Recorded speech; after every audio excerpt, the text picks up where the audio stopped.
past few days, no one could hold their breath for that long. "Fornicators," she spat, tightening her hold on her devotional as she picked up her pace and marched toward the discarded apparel. City trails and playgrounds surrounded Goode Lake. Volunteers cleaned its beaches weekly. The church held summer camp activities on these shores. This was a good place, a clean place, a family place. This wasn't Chicago, where oversexed heathens could get their jollies in the bushes.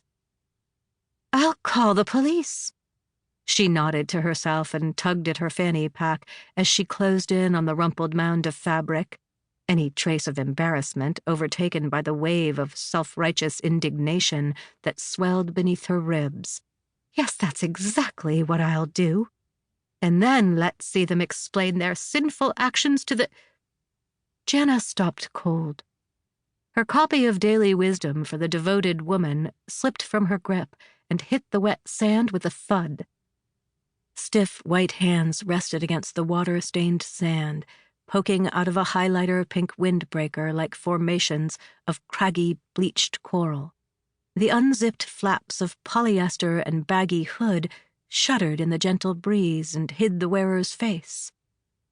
Jenna released a shaky exhale as her gaze trailed down the still torso and khaki Bermuda shorts to the bare calves, ghostly pale beneath the gently rippling water. The long ends of perfectly tied shoestrings stretched toward the surface, as if reaching for air as a small gray fish pecked at the naked flesh of the partially waterlogged body. "Hello?" The word scraped against Jenna's dry tongue as the wind gusted and goosebumps flashed across her arms. The only response was the quiet whoosh, whoosh of the pink windbreaker. "Are you okay?" Jenna's throat tightened as she forced herself to inch forward, forced her trembling hand to reach out, her fingers to grasp the edge of the jacket. Her heart was a chunk of ice inside her chest as she pulled back the pink collar.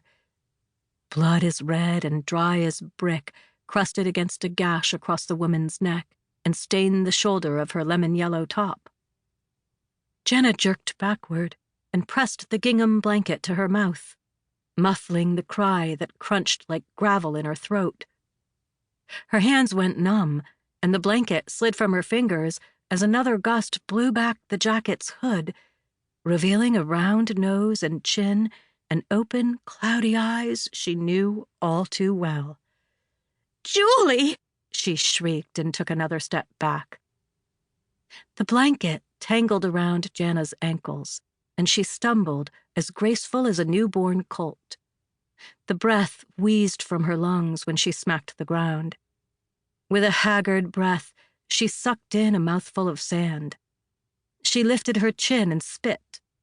Blonde hair blew in front of her eyes, tangling with her own dark strands, and she brushed them back before realizing they weren't her own. Her screams flooded her eyes with tears as she pawed at the shore, scampering backward, the heels of her shoes digging trenches in the sand. Minutes went by, or maybe seconds, hours, years. Time had no meaning with death so near. Finally, Jenna's shrieks ceased and her insides went numb. With shaking hands, she removed her phone from her fanny pack. It took 3 tries before she could dial 911 without error. When asked later, she wouldn't recall what she said to the operator or that she'd sent a text for help to her son, Jax Ashley. She would only remember the stillness of Julie Stoll's body, how pink her coat had looked against the deep red stain, and the gash across her neck that rippled and puckered like hardened candle wax. Satan was loose in Goodeville, infecting its people, turning them all away from the Lord. This was proof, and this time everyone would see it.